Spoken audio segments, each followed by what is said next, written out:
എല്ലാവർക്കും സ്വാഗതം. ഇന്ന് നമ്മുടെ കൂടെ ഡോക്ടർ അനിതകുമാരി മാഡം ഉണ്ട്. ഞാൻ മാഡത്തിനെ ഇതിലേക്ക് സ്വാഗതം ചെയ്യുന്നു. സ്വാഗതം അനിത മാം. ജ്യോതിഷപരമായ നിങ്ങൾക്ക് സംശയങ്ങൾക്കും അറിവുകൾക്കും സ്ക്രീനിൽ കാണുന്ന ഫോൺ നമ്പറിൽ കോൺടാക്റ്റ് ചെയ്യാവുന്നതാണ്.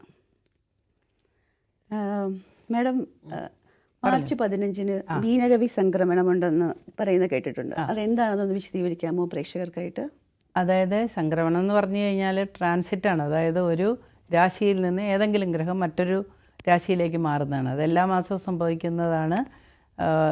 രവിയുടെ സംക്രമണം, രവി എന്ന് പറഞ്ഞാൽ സൂര്യൻ ഇങ്ങനെ ഒരു രാശിയിൽ നിന്ന് മറ്റൊരു രാശി, കുംഭരാശിയിൽ നിന്ന് മീനരാശിയിലേക്ക് സംക്രമിക്കുന്ന ആ സമയമുണ്ടല്ലോ, ചേഞ്ച് ചെയ്യുന്നത്, ഷിഫ്റ്റ് ചെയ്യുന്നത്. അപ്പോൾ ഇതെല്ലാ മാസവും നടക്കുന്നതാണോ? ഇതെല്ലാ മാസവും നടക്കുന്നത്. അതായത് സൂര്യൻ എല്ലാ 30 ദിവസത്തിലൊരിക്കൽ അടുത്ത രാശിയിലേക്ക് മാറുന്നു. 30 ദിവസം, അതായത് 1 ഡിഗ്രി ഒരു ദിവസം മാറുന്നു. അപ്പോൾ അങ്ങനെ എല്ലാ മാസവും ഓരോ ഡിഗ്രി വെച്ച്, ദിവസവും ഓരോ ഡിഗ്രി വെച്ച് സൂര്യനിങ്ങനെ മാറിക്കൊണ്ടിരിക്കും. അങ്ങനെ 30 ദിവസം ആകുമ്പോഴത്തേക്ക് അടുത്ത രാശിയിലേക്ക് പകരുക എന്ന് പറയൂലേ, അതാണ് സംക്രമം എന്ന് പറയുന്ന വാക്ക് തന്നെ പകരുകയാണ്. നമ്മൾ വിഷു സംക്രമം എന്നൊക്കെ കേട്ടിട്ടില്ലേ? അപ്പോൾ അത് 1-ാം തീയതിയുടെ തലേ ദിവസത്തെ ആ ഒരു ദിവസത്തെയാണ് നമ്മൾ വിഷു സംക്രമം അല്ലെങ്കിൽ സംക്രമം എന്ന് പറയുന്നത്, സംക്രാന്തി എന്നൊക്കെ പറയുന്നത്. വലിയ പ്രാധാന്യപ്പെട്ടുള്ള ഒരു സന്ധിയാണ്. അതായത് ഇങ്ങനെ നമ്മൾ ഒരു രാശിയിൽ നിന്ന് മറ്റൊരു രാശിയിലേക്ക്. ഇതൊക്കെ ഏതെങ്കിലും നാളുകാരെയും രാശിക്കാരെയും ബാധിക്കാറുണ്ടോ ഈ ഒരു സംക്രമണം? ഇത് പിന്നെന്താ, എല്ലാവർക്കും സൂര്യൻ്റെ പൊസിഷൻ അനുസരിച്ച് എല്ലാ മാസവും മാറ്റം വരും. സൂര്യൻ്റെ പൊസിഷൻ അനുസരിച്ച് നമ്മുടെ ഔദ്യോഗികപരമായ കാര്യങ്ങൾ അല്ലെങ്കിൽ നമ്മുടെ ചില അസുഖങ്ങൾ, കണ്ണിനെ സംബന്ധിക്കുന്ന, ഹാർട്ടിനെ സംബന്ധിക്കുന്ന അസുഖങ്ങൾ. അപ്പോൾ സൂര്യൻ നല്ല സ്ഥാനത്തല്ലെന്നുണ്ടെങ്കിൽ തീർച്ചയായിട്ടും ആ മാസം നമുക്ക് ചില ബുദ്ധിമുട്ടുകളൊക്കെ ഉണ്ടാകാം, നല്ല കാര്യങ്ങളും ഉണ്ടാകും. ജോലി സംബന്ധമായ കാര്യങ്ങൾ, ഗവൺമെൻറ്റിൻ്റെ ഇടപെടൽ മൂലമുള്ള കാര്യങ്ങൾ ഒക്കെ നമുക്ക് ഉണ്ടാകാൻ സാധ്യതയുണ്ട്. ചില രാശിക്കാർക്ക് ചില രാശിക്കാർക്കല്ല, എല്ലാ രാശിക്കാർക്കും ഇത് ബാധകമാണ്. ഗുണവും ദോഷവുമായിട്ട് വരും. രാശിക്കാർക്ക് മീനത്തിലോട്ട് സൂര്യൻ വരുമ്പോൾ ഉണ്ടാകുന്ന മാറ്റങ്ങൾ, അങ്ങനെ 2-ാം ഭാവത്തിൽ നിൽക്കുമ്പോൾ അങ്ങനെ ഓരോ ഭാവത്തിലേക്ക് സൂര്യൻ മാറുമ്പോൾ നമുക്ക് ഓരോരോ അനുഭവങ്ങൾ വ്യത്യാസം വരും. അതെ. പിന്നെ വേറൊരു ഇതുണ്ടല്ലോ, ഇപ്പം വ്യാഴം അക്രഗതി വിട്ട് നേർരേഖയിൽ ചലിക്കാൻ തുടങ്ങുന്നു എന്ന്. അതെ അതെ. അതപ്പോൾ നേരത്തെ വ്യാഴം എങ്ങനെയായിരുന്നു ചലിച്ചുകൊണ്ടിരുന്നത്? അപ്പോൾ ഇതെങ്ങനെയാണ് അതിൻ്റെ ആ ഒരു ചേഞ്ച് എല്ലാവരും ബാധിക്കുന്നത് എങ്ങനെയാണെന്ന് പറയാമോ? ഈ വ്യാഴം എന്ന് പറഞ്ഞു കഴിഞ്ഞാൽ പണ്ടൊക്കെ വളരെ സ്റ്റേബിളായിരുന്നു. ഇപ്പോൾ ഈ കാലത്തിൻ്റെ ഒരു മാറ്റങ്ങളൊക്കെ അനുസരിച്ച് ഇപ്പം അതിചാരം എന്ന് പറയുന്നൊരവസ്ഥയിൽ വ്യാഴം വന്നിട്ടുണ്ട്. അപ്പോൾ വ്യാഴം വക്രഗതിയിൽ നിൽക്കുക എന്ന് പറഞ്ഞാൽ വളരെയധികം സ്പീഡിൽ ഓടിക്കൊണ്ടിരിക്കുന്നത് ഒന്ന് സ്തംഭിക്കുകയാണ്. അപ്പോൾ പുറകോട്ട് പോകുന്നു എന്ന് നമ്മളതിനെ കണക്കാക്കുന്നു. അതായത് അതിവേഗത്തിൽ മുമ്പോട്ട് പോയിക്കൊണ്ടിരിക്കുന്ന പ്ലാനറ്റ് ഒരു ചെറിയതായിട്ടൊന്ന് സ്തംഭിച്ച് നിൽക്കുന്ന അവസ്ഥയാണ് വക്രഗതി നമ്മൾ കൂട്ടുന്നത്, മുമ്പോട്ട് പോകുന്നില്ല. അപ്പോൾ അങ്ങനെ അത് ഈ മാർച്ച് 11-ന് വ്യാഴം നേർരേഖയിൽ വരുവാണ്. ഇത്രയും ദിവസം വക്രത്തിലായിരുന്നു. വക്രവ്യാഴം നല്ലതെന്നും കൊള്ളില്ല എന്നും ഒക്കെ അഭിപ്രായ ഭിന്നതകളൊക്കെ ഉണ്ട്. അപ്പോൾ ഇപ്പം നമുക്ക് മാർച്ച് 11-ന് വ്യാഴം വക്രഗതിയിൽ നിന്ന് വേർപെട്ട് നേർഗതിയിൽ വരികയാണ്. അത് പല രാശിക്കാർക്കും വളരെയധികം ഗുണം ചെയ്യും. ഏതൊക്കെ രാശിക്കാർക്കാണ് അത് ഗുണം ചെയ്യുന്നതെന്ന്? മിഥുന രാശിക്കാർക്ക് വക്രം വിട്ട് വ്യാഴം നേരെ വരുന്ന നല്ല അനുഭവമാണ്. അതുപോലെ കന്യരാശിക്കാർക്ക് കൊള്ളാം, ധനുരാശിക്കാർക്ക് കൊള്ളാം, മീനരാശിക്കാർക്ക് കൊള്ളാം. ഇങ്ങനെ ഒട്ടനവധി രാശികൾക്ക് അല്ലെങ്കിൽ വക്രഗതിയിൽ നിന്ന് വ്യാഴം വരുമ്പോഴത്തേക്കും ഇടവക്കൂറുകാർക്ക് നല്ലതാണ്. വ്യാഴം 5-ലും 9-ലും 2-ലും ഒക്കെ നിൽക്കുന്ന ആളുകൾക്കൊക്കെ, 11-ലും ഒക്കെ നിൽക്കുന്ന ആളുകൾക്കൊക്കെ വളരെ നല്ല അനുഭവങ്ങളാണ് ഉണ്ടാവുക. അപ്പോൾ ഇത് എത്ര നാളത്തേക്കാണ് ഇതിൻ്റെ ഒരു മാറ്റം അനുഭവപ്പെടുന്നത്? ഈ മാറ്റം വളരെ നാളുകൾ അനുഭവപ്പെടാൻ സാധ്യതയില്ല. വ്യാഴം താമസിയാതെ തന്നെ ഈ മാറി വരും. അതായത് നവംബറോട് കൂടിയൊക്കെ ഇത് തിരിച്ച് വക്രഗതിയല്ല, തിരിച്ച് ഹൗസ് ഷിഫ്റ്റ് നടത്തും. അതുപോലെ ഈ ടാരോ റീഡിങ്ങും ജ്യോതിഷവും തമ്മിൽ എന്തെങ്കിലും ബന്ധമുണ്ടോ? അതായത് ഈ ജ്യോതിഷപരമായ കാര്യങ്ങളെല്ലാം കോസ്മോസിനെ റിലേറ്റ് ചെയ്തിട്ടുള്ള കാര്യങ്ങളാണല്ലോ റാണി. അപ്പോൾ ഈ കോസ്മോസുമായി റിലേറ്റഡുള്ള പല പല ശാസ്ത്ര ശാഖകളുണ്ട്. അതിലൊന്നാണ് ടാരോ റീഡിങ് എന്ന് പറയുന്നത്. നമ്മൾ തത്തയെ കൊണ്ട് ഫലം പറയിപ്പിക്കുക, ഇങ്ങനെയൊക്കെയുള്ള കാര്യങ്ങൾ അവരൊക്കെ ഇൻഡ്യൂട്ടീവാണ് ശരിക്കും പറഞ്ഞത്. കണക്കല്ല, ഇതെല്ലാം ഇൻഡ്യൂഷനാണ്. പക്ഷെ താരോ റീഡിങ്ങിന് ചെറിയൊരു പാറ്റേണൊക്കെ ഉണ്ട്. നമ്മൾ ചീട്ടെടുക്കണ പോലെ ഉണ്ട്, തത്തയെ കൊണ്ട് ചീട്ടെടുക്കണ പോലെ ഒരു ചീട്ടെടുക്കുന്നു. ആ ചീട്ടിൽ ആ ഒരു ഏഞ്ചലിൻ്റെ പടമൊക്കെ ഉണ്ടാവും, അല്ലെങ്കിൽ എന്തെങ്കിലുമൊക്കെ ഒരു സിമ്പൽ ഉണ്ടാവും. ആ സിമ്പൽ വെച്ച് അവർ വായിച്ച് നമ്മുടെ അനുഭവങ്ങൾ ഷെയർ ചെയ്യുകയാണ് സാധാരണ ചെയ്യുന്നത്. താരോ റീഡിങ്ങും അസ്ട്രോളജിയും ഒന്നല്ല, പക്ഷേ എല്ലാം ഇതൊക്കെ തന്നെയാണ്, കണക്ഷനാണ്. അതുപോലെയാണ് ന്യൂമറോളജിയും അസ്ട്രോളജിയും തമ്മിലും. ന്യൂമറോളജിയും അസ്ട്രോളജിയും തമ്മിൽ ബന്ധമില്ല, എന്നാൽ അതും ഒരു ബ്രാഞ്ച് ഓഫ് നോളജാണ്. അത് കുറച്ചുകൂടി വെസ്റ്റേണൈസ് ചെയ്ത ഒരു കണക്കിൻ്റെ, അത് ന്യൂമറോളജി എന്ന് പറഞ്ഞാൽ കണക്കിൻ്റെ കളിയാണ്. അതായത് കണക്ക് വെച്ചിട്ട് നമ്മൾ നമ്മുടെ സംഖ്യകൾ ഉണ്ടാക്കുകയും നാമസംഖ്യകൾ ഉണ്ടാക്കുകയും അല്ലെങ്കിൽ കോമ്പൗണ്ട് നമ്പർ, ലക്കി നമ്പറൊക്കെ കണ്ടുപിടിച്ച് നമ്മൾ പേരുകൾ മാച്ച് ചെയ്യുന്നുണ്ടോ ഒക്കെ നോക്കുക. അല്ലെങ്കിൽ നമ്മുടെ ന്യൂമറോളജിക്കൽ നമ്മുടെ ഇയർ ഓഫ് ബർത്തൊക്കെ വെച്ചിട്ട് നമ്മൾ ഫലം പറയുക. ഇങ്ങനെയുള്ള കാര്യങ്ങളൊക്കെ ആണ് ന്യൂമറോളജിയിൽ ചെയ്യുന്നത്. അത് വിപുലമായ വേറൊരു ശാസ്ത്രശാഖയാണ്. ഓക്കെ മാഡം, നമുക്കൊരു കോള് വരുന്നുണ്ട്. ശരി. ഹലോ ഹലോ, ആരാ സംസാരിക്കുന്നത്? അംബരീഷ്. സംസാരിച്ചോളൂ, മാഡത്തിനോട് ചോദിച്ചോളൂ, എന്താ ചോദിക്കണ്ടേ?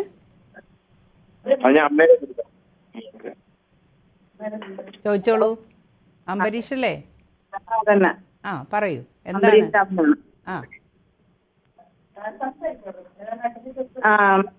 മാഡം, എന്റെ മകന് വേണ്ടിട്ടാണ്. അവനിപ്പം 23 വയസ്സായി. ഓക്കെ. തന്നെ ചതയാണ് നക്ഷത്രം. ഓക്കെ. ഹലോ, ടിവിയുടെ വോളിയം ഒന്ന് കുറയ്ക്കാമോ? അപ്പോഴും അവനിപ്പം എന്ത് ദശയാണെന്നുള്ളത് ശനി ദശയാണെന്നാണ് പറഞ്ഞത്. അപ്പൊ അവന് ഒന്നിട്ട് ഒരു നേരെയായി പറഞ്ഞില്ല, ഒരു ജോലിയിലും ഒന്നും ശരിയാണെന്ന് പറഞ്ഞില്ല. അതായത് നമ്മുടെ മഹാദശകൾ നമ്മളെ അങ്ങനെ അധികമായി കഷ്ടപ്പെടുത്തില്ല. പക്ഷെ മോന് കുറേ വർഷങ്ങളായിട്ട് 7.5 ശനിയാണ്. അപ്പോൾ 7.5 ശനിയുടെ പോക്കാണ് ഇപ്പോഴും കേട്ടോ. പിന്നെ വ്യാഴമൊക്കെ നല്ല സ്ഥാനത്തുണ്ട്. പിന്നെ ഈ 7.5 ശനിയുടെ കുഴപ്പമാണ്. പിന്നെ വിശദമായ ജാതക പരിശോധനയിലാണ് ഏത് ദശയാണ്, ജനനശിഷ്ടമൊക്കെ അറിയണമല്ലോ, എല്ലാവർക്കും ഒരുപോലെ അല്ല. അപ്പോൾ എന്തായാലും ഈ 7.5 ശനിയുടെ പരിഹാരങ്ങളൊക്കെ ചെയ്യുക കേട്ടോ. അതായത് നമുക്കിപ്പോൾ പെട്ടെന്ന് ജോലി കിട്ടാനോ എല്ലാം ശരിയാകാനും ഒക്കെ നമുക്ക് ഗണപതി ഹോമം അടുപ്പിച്ച് ഒരു പാക്കേജ് പോലെ ഒരു 21 ദിവസം ചെയ്തിട്ട് ഒരു 21 ദിവസം അടുപ്പിച്ച് ശ്രീകൃഷ്ണസ്വാമി ക്ഷേത്രത്തിലെ ഭാഗ്യസൂക്താർച്ചനയൊക്കെ നടത്തുമ്പോഴുണ്ടല്ലോ നല്ല വ്യത്യാസം വരും. അത് പോയി തൊഴുതിട്ട് നടത്തണം, അല്ലാതെ നമുക്ക് ദൈവത്തിന് കുറച്ച് വഴിപാടുകൾ കൊടുത്തിട്ട് കാര്യമില്ല. നമ്മൾ തനിയെ പോയി നമ്മുടെ സങ്കടങ്ങളൊക്കെ പറഞ്ഞപ്പോൾ നമ്മൾ കുറച്ചുകൂടെ കോൺഫിഡൻസ് ഒക്കെ ഉണ്ടാകും. അപ്പോൾ നമ്മുടെ കാര്യങ്ങളൊക്കെ നേർഗതിയിൽ വരും കേട്ടോ. നീ ഏതെങ്കിലും വേറൊരു വിശ്വാസമാണെങ്കിൽ ആ രീതിക്ക് പ്രാർത്ഥിക്കുക കേട്ടോ. ശരി ശരി. അപ്പം മോന് എല്ലാവിധ ഐശ്വര്യങ്ങളും ഉണ്ടാകാൻ ഞാൻ പ്രാർത്ഥിക്കാം. അപ്പോൾ എന്നിട്ട് പിന്നെ വിശദമായി പരിശോധിക്കണമെങ്കിൽ നമ്മൾ ജ്യോത്സ്യനെ നേരിട്ട് കണ്ട് നമുക്ക് അതിന് പരിഹാരങ്ങളൊക്കെ വേറെയൊക്കെ കണ്ടുപിടിക്കേണ്ടി വരും. ദശാകാലങ്ങൾ അല്ലെങ്കിൽ ദശയുടെ അപഹാരങ്ങളൊക്കെ വെച്ചിട്ട് നമുക്കൊന്ന് അനലൈസ് ചെയ്ത് കണ്ടുപിടിക്കാം. അത് ഗണപതിക്കാണ് നടത്തേണ്ടത്. ഗണപതി ഒറ്റയ്ക്കിരിക്കുന്ന ക്ഷേത്രത്തിൽ നടത്തിയാൽ കുറച്ച് നല്ല ഫലമാണ്. പിന്നെ ഉപദൈവങ്ങളായിട്ട് ഗണപതി ഹോമം ഗണപതി ഇല്ലാത്ത അമ്പലം ഇല്ലല്ലോ. അപ്പം ഗണപതി ഉപദൈവങ്ങളായിട്ടിരിക്കുന്നതാണെങ്കിലും മതി. നമുക്ക് ഏറ്റവും സൗകര്യമുള്ളിടത്ത് പോവുകയും അത് നടത്തുകയും ചെയ്തോളൂ കേട്ടോ. എല്ലാ ഐശ്വര്യം ഉണ്ടാകട്ടെ, ഞാൻ പ്രാർത്ഥിക്കാം. വീണ്ടും വിളിക്കൂ കേട്ടോ. വിളിച്ചതിന് നന്ദി. ശരി മാഡം, ഈ മാർച്ച് മാസം എന്തെങ്കിലും മേജർ ഷിഫ്റ്റ് ഉണ്ടോ? ഏതെങ്കിലും ഗ്രഹങ്ങളുടെ ചേഞ്ചസ് ഈ മാർച്ച് മാസം ഉണ്ടോ? ഇപ്പം മാർച്ച് മാസത്തിൽ ഗ്രഹങ്ങളുടെ ഷിഫ്റ്റില്ല, ഞാൻ പറഞ്ഞല്ലോ റാണി. മാർച്ച് 11 നമുക്ക് ഈ വ്യാഴത്തിൻ്റെ ആ നേർഗതിയിലോട്ടുള്ള വരവുണ്ട്. പിന്നെ പ്രധാനമായ ഗ്രഹങ്ങളുടെ മാറ്റങ്ങൾ നമ്മളെ ബാധിക്കുന്നത് ശനിയുടെയും വ്യാഴത്തിൻ്റെ മാറ്റങ്ങളാണ്. പക്ഷെ അതൊന്നും ഇപ്പോൾ തൽക്കാലം മാറുന്നില്ല. എന്നാൽ എല്ലാ മാസവും സൂര്യനും ബുധനും ശുക്രനും മാറും. അതായത് സൂര്യൻ 30 ദിവസത്തിലൊരിക്കലും, അതുപോലെ ശുക്രനും ബുധനുമൊക്കെ ഒരു 23 മുതൽ 30 ദിവസത്തിനിടയ്ക്ക് വെച്ചൊക്കെ ഇങ്ങനെ രാശി മാറ്റം സംഭവിക്കാറുണ്ട്. ചന്ദ്രൻ പിന്നെ എല്ലാ ദിവസവും തന്നെ അല്ലെങ്കിൽ 2.25 നക്ഷത്രം കടന്നു പോവുകയാണ്. അപ്പോൾ ചന്ദ്രൻ്റെ മാറ്റവും വെച്ചിട്ടാണല്ലോ നമ്മൾ ഈ ദിവസഫലമൊക്കെ പറയുന്നത്. ഏറ്റവും കൂടുതൽ സമയമെടുത്ത് മാറുന്ന ഗ്രഹം ഏതാണ്? ശനിയാണ്. ശനിയുടെ പേര് തന്നെ, ശനി എന്ന് പറഞ്ഞാൽ സ്ലോ എന്നാണ് അർത്ഥം. ശനൈഹി ചരഹ എന്നാണ് ആ വാക്കിൻ്റെ യഥാർത്ഥ ഉച്ചാരണം കേട്ടോ. നമ്മൾ ഉണ്ണികൃഷ്ണൻ എന്നൊക്കെ പറയുമ്പോൾ ഉണ്ണി എന്ന് വിളിക്കുന്ന പോലെ നമ്മളെ ശനിയെ ഓമന പേരിട്ട് വിളിക്കുന്നതാണ്. ശനൈഹി ചരഹ എന്ന് പറയുന്ന സംസ്കൃത പദത്തിൽ ശനി എന്ന് പറഞ്ഞാൽ സ്ലോ ആണ്. ശനൈഹി ചരഹ എന്ന് പറഞ്ഞാൽ സ്ലോ വാക്കർ, മെല്ലെപ്പോക്കുകാരൻ. അപ്പോൾ ആ ഏറ്റവും ഫാർദസ്റ്റ് പ്ലാനറ്റാണത്. അതായത് നമ്മുടെ ഏറ്റവും ഔട്ടർ ലെവലിൽ അകലെയുള്ള സ്റ്റാർ ആയതുകൊണ്ട് പ്ലാനറ്റ് ആയതുകൊണ്ട് അത് സഞ്ചരിച്ച് വരാൻ കുറച്ച് സമയം എടുക്കും. മേഡം നമുക്കൊരു കോള് വരുന്നുണ്ട്. ഹലോ ഹലോ, ആരാണ് വിളിക്കുന്നത്? വിശാല്, കോട്ടയം. ഓക്കെ, ചോദിച്ചോളൂ, എന്താ ചോദിക്കണ്ടേ?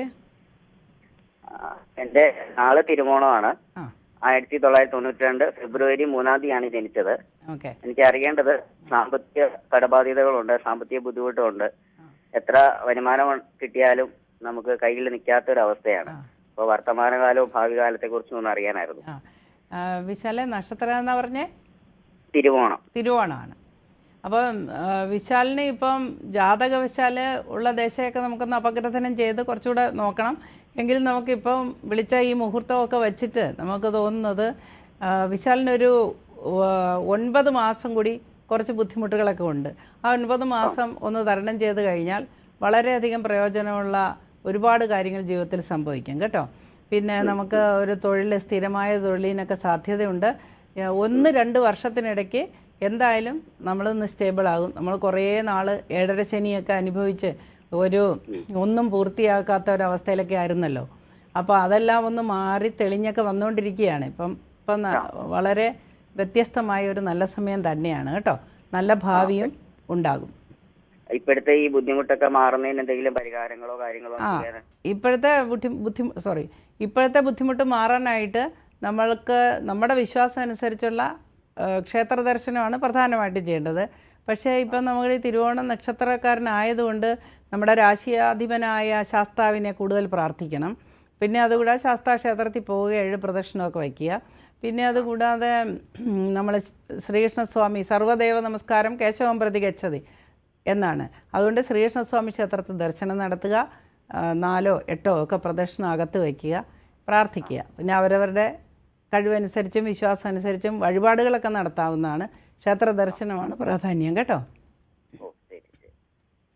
എല്ലാം നല്ലത് വരട്ടെ, ഞങ്ങൾ പ്രാർത്ഥിക്കാം. വിളിച്ചതിന് നന്ദി. വീണ്ടും വിളിക്കുക കേട്ടോ. മാഡം ഇപ്പം വിളിച്ച് നമ്മുടെ പ്രേക്ഷകന് 7.5 ശനി കഴിഞ്ഞല്ലോ. അപ്പം നമ്മൾ 7.5 ശനി കഴിഞ്ഞ ഉടനെ ഒരു ചേഞ്ച് അവരുടെ ലൈഫിൽ ഉണ്ടാകില്ലേ? അതോ സമയമെടുത്തിട്ടാണോ? അതിന് ഒരു സമയമെടുക്കും. സാധാരണ 3-ൽ ശനി മുടിവെച്ച് വാഴും എന്നൊക്കെയാണ് പറയുന്നതെങ്കിലും നമുക്ക് വേറെ ചില ഫാക്ടറുണ്ട് റാണി. 7.5 ശനി കഴിഞ്ഞാൽ എല്ലാം തെളിഞ്ഞു വളരെയധികം വ്യത്യാസം വരും. അതായത് ഒരു വലിയ ആപത്തിൽ നിന്ന് രക്ഷപ്പെട്ട ഒന്ന് കുടഞ്ഞൊക്കെ നിൽക്കുന്ന ഒരു സമയമാണ് ഇപ്പോഴേ. പിന്നെ അതുകൂടാതെ നമുക്ക് പഴയതുപോലത്തെ മനോവ്യാധിയോ വിഷമങ്ങളോ ഒന്നും കാണുകയില്ല. പിന്നെ സ്വന്തമായ വഴിയെല്ലാം തിരഞ്ഞെടുക്കാനായിട്ട് കുറച്ച് ടൈം വരും. ഇത്രയും നാളും ഉണ്ടായിരുന്ന ആ പരീക്ഷണങ്ങളൊക്കെ കഴിഞ്ഞ് വന്നതല്ലേ. അപ്പോൾ അതിന് ഗ്യാപ്പ് കഴിഞ്ഞിട്ടാണോ? അതെ, ഒരു ഗ്യാപ്പ് കഴിഞ്ഞിട്ടാണ് നമുക്ക് പൊതുവെ ഇങ്ങനെ വരുന്നത്, ചേഞ്ചസ് വരുന്നത് അല്ലേ? അതെ മാഡം, പിന്നെ ഈ ബ്ലാക്ക് മാജിക് എന്ന് പറയുന്നതിൽ എന്തെങ്കിലും വാസ്തവമുണ്ടോ? അതെ, ബ്ലാക്ക് മാജിക് അല്ലെങ്കിൽ ആഭിചാരം എന്നൊക്കെ നമ്മൾ പറയുന്ന ആ ഒരു ഇത് നമ്മുടെ കാലാകാലങ്ങളായി നമ്മുടെ 10,000 വർഷങ്ങൾക്ക് മുമ്പ് തന്നെ മനുഷ്യൻ വിശ്വസിക്കുന്ന ഒരു കാര്യമാണ്. നമ്മൾ മാത്രമല്ല, എല്ലാവരും ഏഷ്യയിലുള്ള എല്ലാവരും അതിനെ വിശ്വസിക്കുന്നു. വിദേശികളുമൊക്കെ അതിനെ വിശ്വസിക്കുന്നുണ്ട്. ഈ നമുക്കിപ്പം എല്ലാത്തിനും ഒരു 2 ആസ്പെക്റ്റ് ഉണ്ടല്ലോ റാണി. ഇപ്പോൾ രാത്രി ഉണ്ടെങ്കിൽ പകലുണ്ട്, പകലുണ്ടെങ്കിൽ രാത്രിയുണ്ട്. അപ്പോൾ എല്ലാത്തിനും 2 ആസ്പെക്റ്റ് ഉണ്ട്, പോസിറ്റീവും നെഗറ്റീവും, സത്യം കള്ളം, ഇങ്ങനെ എല്ലാത്തിനും 2 ആസ്പെക്റ്റ് ഉണ്ട്. സത്യം കള്ളം അല്ലെങ്കിൽ വെളുപ്പ് കറുപ്പ്, മനസ്സിലായില്ലേ? അപ്പോൾ അതുപോലെ ഒരു നെഗറ്റീവ് ഇമ്പാക്റ്റാണ് ഈ ബ്ലാക്ക് മാജിക് എന്ന് പറയുന്നത്. അതൊക്കെ ചെയ്യാൻ കഴിവുള്ളവരിപ്പോൾ ഇവിടെ നിലവിലുണ്ടോ എന്നറിയില്ല. എന്തായാലും ചില കണക്കുകളാണത്. ചില കണക്കുകൾ വെച്ച് നമുക്ക് വരുന്നുണ്ട്. Yes, hello madam. ഹലോ, ആരാണ്? ഓച്ചിറേന്നാണ്, ബിന്ദു. പറഞ്ഞോളൂ ബിന്ദു, ചോദിച്ചോളൂ. മകന്റെ കാര്യം അറിയാൻ വേണ്ടിട്ടാണ്. പറയൂ ബിന്ദു. മോന്റെ നാളെ അവിട്ടമാണ്. മോനെ 26/10/2001 ജനിച്ചത്. അപ്പൊ മോനെ ജോലി സാധ്യതയുടെ കാര്യത്തെ കുറിച്ചൊന്നും അറിയാമായിരുന്നു, ഇപ്പോഴത്തെ സമയത്തെ കുറിച്ചും. അവിട്ട ഏത് കൂറാന്നറിയാമോ ബിന്ദു? അവന് തുലാമാസം. ആ ശരി, കൂറ് അറിഞ്ഞുകൂടാ അല്ലേ? അതായത് ധനുക്കൂറാണോ അല്ല സോറി മകരക്കൂറാണോ കുംഭക്കൂറാണോ എന്ന് അറിഞ്ഞുകൂടാ. കുംഭക്കൂറാണ്. ആ അപ്പോൾ ഇപ്പം നമുക്ക് 7.5 ശനിയുടെ പോക്കാണല്ലോ. അപ്പോൾ നമുക്ക് എല്ലാത്തിനും ഒരു തീർച്ച ഇല്ലാത്തൊരു സമയമാണ്. 7.5 ശനി ഇപ്പോൾ അതാ ഇനി കുറച്ച് വലിയ താമസമില്ല. ജൂൺ 3-ന്, അതായത് 2027 ജൂൺ 3-ന് മാറും. അപ്പോൾ എന്നാലും 7.5 ശനിയുടെ പോക്കായതുകൊണ്ടും ശനി ഇപ്പോൾ സുരക്ഷിതമായിട്ടൊരു വ്യാഴത്തിൻ്റെ ക്ഷേത്രത്തിൽ നിൽക്കുന്നതുകൊണ്ടും വലിയ പ്രശ്നമില്ല. ഏതായാലും നമുക്ക് ഈശ്വര പ്രാർത്ഥനയോടുകൂടി മുമ്പോട്ട് പോയ മോന് നല്ലൊരു ഭാവി ഉണ്ടാകും. അവിട്ടം നക്ഷത്രക്കാരങ്ങനെ പരാജയപ്പെടുന്നവരല്ല. അവിട്ടം തവിട്ടിൽ നേടുമെന്നൊക്കെ പണ്ടുള്ളവർ പറഞ്ഞ് കേട്ടിട്ടില്ലേ? അപ്പോൾ അതുപോലെ അയാൾക്ക് നല്ല ഭാവി ഉണ്ടാകും കേട്ടോ. ഈശ്വര പ്രാർത്ഥന, ശനിയുടെ മന്ത്രങ്ങൾ ജപിക്കുക, ശനൈശ്ചരായ നമഃ എന്ന് സദാ ഉരുവിടുക, ശാസ്താക്ഷേത്ര ദർശനം നടത്തുക, പിന്നെ ഭാഗ്യസൂക്ത അർച്ചന ശ്രീകൃഷ്ണസ്വാമി ക്ഷേത്രത്തിലും മുടങ്ങാൻ നടത്തുക, ഗണപതി ഹോമം ഇടയ്ക്കൊക്കെ നടത്തുക കേട്ടോ. ഇളയാളിന്റെ നാള് ഭരണിയാണ്. 29/9/2007. ഓക്കെ. ഇപ്പം നമ്മൾ ജാതക പരിശോധനയ്ക്ക് സമയപരിമിതി ഉണ്ട്, അതുകൊണ്ട് ഡേറ്റ് പറഞ്ഞിട്ട് കാര്യമില്ല. അപ്പോൾ ഭരണി നക്ഷത്രത്തിന് ഇപ്പം നമ്മുടെ ഈ 2025 മാർച്ചോടുകൂടി നമുക്ക് 7.5 ശനി ആരംഭിച്ചിരിക്കുക കേട്ടോ. അപ്പോൾ അതിൻ്റെതായ ബുദ്ധിമുട്ടുകളും കുറച്ച് ദേഷ്യവും. എത്ര വയസ്സായി? ഇപ്പൊ 18 വയസ്സ്. ദേഷ്യവും ബുദ്ധിമുട്ടുകളും, നമുക്ക് അവനെ കാണുമ്പോൾ കുറ്റപ്പെടുത്താൻ തോന്നുകയും അല്ലെങ്കിൽ അവർക്ക് നമ്മളോട് വഴക്കിടാൻ തോന്നുകയും ഇങ്ങനെയൊക്കെ ചില ഗുരുത്തക്കേടൊക്കെ ഉണ്ടാകുന്ന സമയമാണ്. അപ്പം അതുകൊണ്ട് തീർച്ചയായിട്ടും ശാസ്താക്ഷേത്രത്തിൽ മോനെ പറഞ്ഞയക്കണം. വിശ്വാസം ഇല്ലെങ്കിൽ അമ്മ പോയിട്ട് പ്രാർത്ഥിക്കുക, 7 പ്രദക്ഷിണം വയ്ക്കുക, നീരാഞ്ജനം നടത്തുക കേട്ടോ. വീട്ടിലും നീരാഞ്ജനം നടത്താം, നടയിലാണ് നടത്തേണ്ടത് എന്ന് മാത്രം കേട്ടോ. തേങ്ങാമുറിയിലല്ല, ഇടിഞ്ഞിലാണ് എള്ളു കിഴി കത്തിക്കേണ്ടത്. ശരി, ഓക്കെ. വിളിച്ചതിന് സന്തോഷം. മാഡം, അപ്പോൾ ഓരോ ചേഞ്ചസ് മനുഷ്യൻ്റെ സ്വഭാവത്തിനെ ബാധിക്കാറുണ്ടല്ലേ? തീർച്ചയായിട്ടും. നമുക്കൊരു ബേസിക് സ്വഭാവം ഉണ്ട്, അതാണ് നമ്മുടെ ലഗ്നം. ലഗ്നം എന്ന് പറഞ്ഞു കഴിഞ്ഞാൽ നമ്മുടെ ജനന സമയവും പിന്നെ അതുപോലെ സ്പേസ് ആൻഡ് ടൈം, പ്രദേശം, ആ ജനിച്ച രാശി, ഇതൊക്കെ കൂടെ കണക്കാക്കിയിട്ട് വരുന്ന ലഗ്നം ഉണ്ടല്ലോ.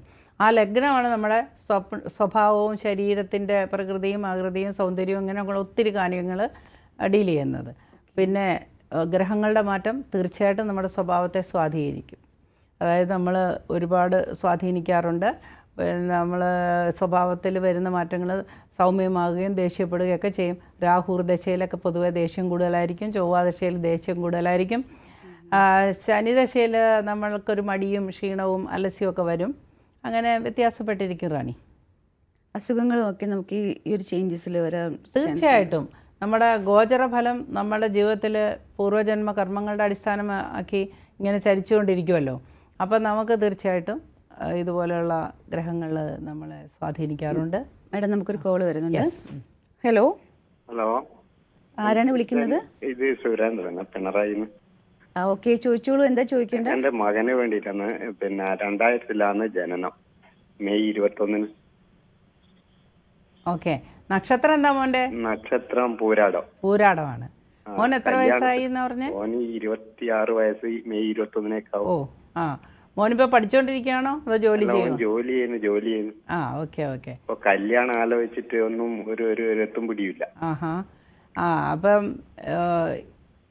കേട്ടിടത്തോളം ശനിയുടെ സ്വാധീനമുണ്ടെന്ന് തോന്നുന്നു കേട്ടോ. നമ്മുടെ 7ാം ഭാവവും ശനിയും ലഗ്നവും ശനിയും ഒക്കെ ആയിട്ട് ബന്ധപ്പെട്ട് നിന്നാലേ കല്യാണം ഒരിത്തിരി താമസിക്കും. പിന്നെ 26 വയസ്സല്ലേ ആയുള്ളൂ. കല്യാണം എന്തായാലും നടക്കും. ഇപ്പം വിളിച്ച ആ ഒരു സമയം വെച്ചിട്ട് നോക്കുമ്പോഴേ ശുക്രന് ബലമൊക്കെ ഉണ്ട്. അപ്പോൾ തീർച്ചയായിട്ടും കല്യാണം ഒരു 28 വയസ്സിൽ നടക്കുന്നതായിട്ടാണ് എനിക്ക് തോന്നുന്നത്. കൃത്യമായിട്ട് പറയണമെങ്കിൽ നമ്മൾ ജാതകമൊക്കെ വിശദമായിട്ട് ഒരു ജ്യോത്സ്യനെ കൊണ്ട് പരിശോധിപ്പിക്കണം കേട്ടോ. അപ്പോൾ എന്തായാലും നല്ലത് വരട്ടെ, ഞങ്ങൾ പ്രാർത്ഥിക്കാം. ഓക്കെ, വീണ്ടും വിളിക്കുക കേട്ടോ. വിളിച്ചതിന് നന്ദി. അപ്പം മാഡം, നമ്മൾ ബ്ലാക്ക് മാജിക്കിനെ പറ്റിയാണ് പറഞ്ഞുകൊണ്ടിരുന്നത്. അപ്പോൾ അതൊരു നെഗറ്റീവ് എനർജി എന്ന് പറഞ്ഞ കാൽക്കുലേഷനാണ്. ഇപ്പോൾ ഒരു ഉദാഹരണം ശാസ്ത്രീയമായിട്ട് തെളിയിക്കപ്പെട്ടിട്ടുള്ളതാണ്. അതെങ്ങനെയാണെന്ന് വെച്ച് കഴിഞ്ഞാൽ നമ്മൾക്ക് ഇപ്പോൾ കൃത്യമായി ഇതുണ്ടോ ഇല്ലയോ എന്ന് എല്ലാവർക്കും ഒരു സംശയമാണല്ലോ അല്ലേ. ഇപ്പോൾ നമ്മൾ പെട്ടെന്നൊരു ഗ്രഹണം ഒന്നുമില്ല, കറണ്ടൊന്നും ഇല്ലാതിരിക്കുമ്പോൾ നമ്മൾ ഇരിക്കുന്ന ആ മേശയുണ്ടല്ലോ റാണി, പെട്ടെന്നൊന്നങ്ങ് ഒരാൾ നമ്മളറിയാതെ മാറ്റിയിടുവാണെങ്കിൽ നമുക്ക് അവിടെ നിന്ന് എഴുന്നേറ്റ് പോകണമല്ലോ. അപ്പോൾ നമ്മുടെ ഒരു കാൽക്കുലേഷൻ ഉണ്ട്. ഇവിടെ ഒരു മേശ ഉണ്ടായിരുന്നു, അതിൽ തട്ടി വീഴാതെ ഒഴിഞ്ഞു പോകാം. അപ്പോൾ ഒരാൾ നമ്മളെ വീഴിക്കാൻ വേണ്ടി ആ മേശ ഒന്ന് കണക്ക് തെറ്റിച്ച് മുമ്പോട്ടോ സൈഡിലോട്ടോ മാറ്റിയിട്ടാൽ നമ്മൾ ഈ മേശയുടെ കണക്കിൽ വരികയും നമ്മൾ തട്ടി വീഴുകയും ചെയ്യും. അപ്പോൾ ഇതുപോലെയാണ് ഈ ആഭിചാരം എന്ന് പറയുന്നത്. നമ്മുടെ കണക്കുകൾ കൃത്യമായി അറിയാവുന്ന, കാൽക്കുലേറ്റ് ചെയ്യാവുന്ന ഒരു വ്യക്തിക്ക് നമുക്കെതിരെ എന്തെങ്കിലും നെഗറ്റീവ് ഇമ്പാക്റ്റ്, അതെ. പിന്നെ ക്ഷുദ്രം ഹൃദയ ദൗർബല്യം എന്ന് ഭഗവത്ഗീതയിൽ ഭഗവാൻ തന്നെ പറഞ്ഞിട്ടുണ്ട്. മനോബലമില്ലാതെ അതിന് നമുക്ക് എന്തെങ്കിലും ചെയ്യാൻ പറ്റുമോ റെമഡി? റെമഡീസൊക്കെ ഉണ്ട്. അതിന് ജ്യോതിഷപരമായ റെമഡീസ് ഇഷ്ടം പോലെ ഉണ്ട്. നമുക്കൊരു കോൾ വരുന്നുണ്ട്. ഹലോ ഹലോ, ആരാണ് വിളിക്കുന്നത്? സുരേഷ് ബാബു, ബോംബെ. ചോദിച്ചോളൂ, എന്താ അറിയേണ്ടത്? എന്റെ നക്ഷത്രം ആയില്യമാണ്. ഇപ്പോഴത്തെ സ്ഥിതി എന്ന് അറിയാൻ വേണ്ടിയിട്ട്. എന്താണ് അറിയേണ്ടത്? എന്റെ ഇപ്പോഴത്തെ ജോലിയുമായിട്ട് ബന്ധപ്പെട്ട്. ഓക്കെ. എത്ര വയസ്സായി? ഇപ്പൊ 58 വയസ്സാവാൻ പോണു. 57 കഴിഞ്ഞു, 56 കഴിഞ്ഞു. സോറി. ഓക്കെ. ഇപ്പൊ ജോലിയിൽ ഇരിക്കുവാണല്ലേ? ജോലിയിൽ സുഖമില്ല, എന്നാലും ഇങ്ങനെ പോയി വരുന്നുണ്ട്. ഓക്കെ. അപ്പോൾ കുറച്ച് നാളായിട്ടേ കുറച്ച് ആരോഗ്യ പ്രശ്നങ്ങളാണ്. അതായത് ഒരു 5 വർഷങ്ങളായിട്ട് കുറേ ആരോഗ്യ പ്രശ്നങ്ങൾ ഇങ്ങനെ വന്നുകൊണ്ടിരിക്കുകയാണ് അല്ലേ അതിലെ നക്ഷത്രക്കാരന്. അപ്പോൾ പിന്നെ ജോലി നഷ്ടപ്പെടുന്നതായിട്ടൊന്നും കാണുന്നില്ല. എന്നാലിപ്പോൾ വ്യാഴം 11-ലൊക്കെ നേർഗതിയിൽ വരുമ്പോഴേ ജോലി കുറച്ചുകൂടെ ഒന്ന് ഉറക്കുകയൊക്കെ ചെയ്യും. പിന്നെ നമ്മൾ കുറച്ച് മനസ്സിനൊക്കെ ബലം കൊടുത്ത് മുമ്പോട്ട് പോയാൽ മതി. ഈശ്വര പ്രാർത്ഥനയിൽ മുഴുകുക. അങ്ങനെ വലിയ പ്രായമൊന്നും അല്ല ഇപ്പോൾ പറഞ്ഞ ഈ ഏജ് 56, 57 ഒക്കെ കേട്ടോ. അതുകൊണ്ട് ആരോഗ്യത്തോടു കൂടി ചിന്തിക്കുകയും ഒക്കെ പോവുക. ഇപ്പം ഞാൻ നോക്കിയിട്ട് ഈ വിളിച്ച സമയം വെച്ചിട്ട് വലിയ ദോഷമൊന്നും കാണുന്നില്ല കേട്ടോ. ശരിയായി വരുമല്ല. നമുക്ക് പ്രാർത്ഥിക്കാം. വീണ്ടും വിളിക്കുക കേട്ടോ. മേഡം, നമ്മൾ റെമഡീസ് ആണ് പറഞ്ഞുകൊണ്ടിരുന്നത്, ബ്ലാക്ക് മാജിക്കിന്. അതെ. അപ്പോൾ അത് റെമഡീസൊക്കെ വലിയ എല്ലാത്തിനും പരിഹാരം ഉണ്ടല്ലോ. പരിഹാരമില്ലാത്ത ഒന്നും ഈ ലോകത്തില്ല. അപ്പോൾ നമുക്ക് നെഗറ്റീവ് എനർജി ഉണ്ട്, നമ്മൾ നെഗറ്റീവ് ഇൻഫ്ലുവൻസിലാണ് എങ്കിൽ, നമ്മുടെ മനസ്സിന് ബലമില്ലെങ്കിലാണ് ക്ഷുദ്രമൊക്കെ നമ്മളെ കാര്യമായി ബാധിക്കുക കേട്ടോ. പിന്നെ പറ്റിക്കാൻ വേണ്ടിയൊക്കെ ചിലത് ചെയ്യാറുണ്ട്. അത് നമ്മുടെ മനസ്സിന് ബലമില്ലെങ്കിൽ അതും നമ്മളെ ബാധിക്കും. അപ്പോൾ ഏതും മനസ്സിനെ ആശ്രയിച്ചിരിക്കും. ഇതിൻ്റെ പരിഹാരങ്ങളെല്ലാം ഗ്രന്ഥങ്ങളിലുള്ളതാണ് റാണി. അത് ഇല്ലാത്ത ഒരു അന്ധവിശ്വാസമല്ല. അത് എങ്ങനെ അറിയാൻ പറ്റും നമുക്കിപ്പോൾ ഒരാൾക്ക് ഇങ്ങനെ ബ്ലാക്ക് മാജിക് ബാധിച്ചിട്ടുണ്ടെന്ന് അറിയാൻ പറ്റുമോ? അതിപ്പോൾ അവരൊരു ദൈവജ്ഞനെ കാണുക. ദൈവജ്ഞൻ എന്ന് പറഞ്ഞാൽ ജ്യോത്സ്യൻ അല്ലെങ്കിൽ ജ്യോത്സ്യനെയൊക്കെ കണ്ടു കഴിയുമ്പം അവർ പ്രശ്നം എന്ന് പറഞ്ഞാൽ വളരെ ജാതകം തന്നെയാണ് പ്രശ്നം. അതായത് പ്രശ്നം വളരെ അക്യുറേറ്റാണ്, വളരെ കൃത്യമാണ്. പ്രശ്നവശാൽ അവർക്ക് ചിന്തിച്ച് ഗുളികൻ്റെ സ്ഥാനം, ഗുളികനും 6-മായി ബന്ധപ്പെട്ടാൽ തീർച്ചയായും ക്ഷുദ്രബാധയുണ്ട് എന്ന് മനസ്സിലാക്കാം, അറിയാൻ പറ്റും. അതെ. അതിന് കണക്കുകളൊക്കെ വളരെ വിപുലമായ കണക്കാണ്. ഒറ്റ വാക്കിലൊന്നും പറയാൻ പറ്റില്ല. റെമഡീസ് ചെയ്യാം, പരിഹാരങ്ങളൊക്കെ പറഞ്ഞു കൊടുക്കാം, അങ്ങനെയുള്ള കാര്യങ്ങളൊക്കെ ചെയ്യാം. മാഡം, നമ്മുടെ സമയം കഴിഞ്ഞിരിക്കുന്നു. അടുത്തൊരു എപ്പിസോഡിൽ കാണുന്നവരെ എല്ലാവർക്കും നന്ദി, നമസ്കാരം. വിളിച്ച എല്ലാവർക്കും നന്ദി. വീണ്ടും വിളിക്കുക.